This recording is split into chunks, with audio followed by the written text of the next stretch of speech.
Thank you. Police releasing new details in the case of the Iraq War veteran accused of deliberately mowing down a group of pedestrians with his car in Sunnyvale. Officers believe the victims were targeted because the suspect thought they were Muslim. Night Beat's London Mares was in court today as the suspect faced a judge for the first time. Isaiah Peoples calmly stood up in court dressed in a red jumper and wearing shackles. He listened to and seemed to acknowledge words from his attorney. He did not enter a plea and his appearance was brief, but it was outside where the case against him took a dramatic turn.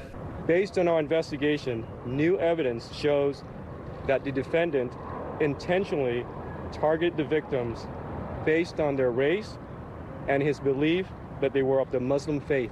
Peoples is accused of 8 counts of attempted murder. Tuesday night, witnesses told investigators he appeared to gun the engine as he ran over the victims on the sidewalk of El Real at Sunnyvale Road. One victim told KPIX that Peoples was acting strange after the crash. He was saying, "Thanks God for giving me this opportunity, and I love you, Jesus. I love you, Jesus." One of the victims, a 13-year-old South Asian girl, suffered head injuries so severe doctors had to remove part of her skull to relieve the swelling. We have zero tolerance for any sort of hate crime.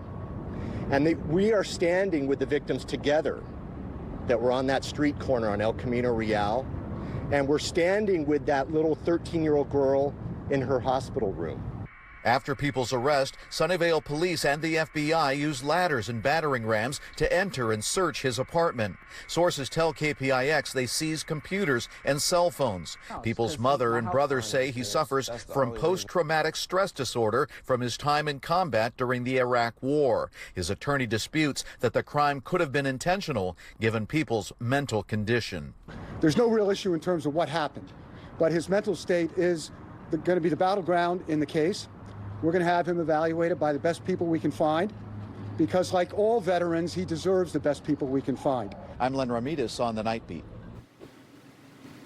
And the Sunnyvale mayor released this statement, quote, "Our community stands unified against these senseless acts of violence motivated by hate, and we strongly condemn them." And then from the Council on American Islamic Relations, chapters across the country are urging mosque leaders to increase security at local facilities and to remain vigilant.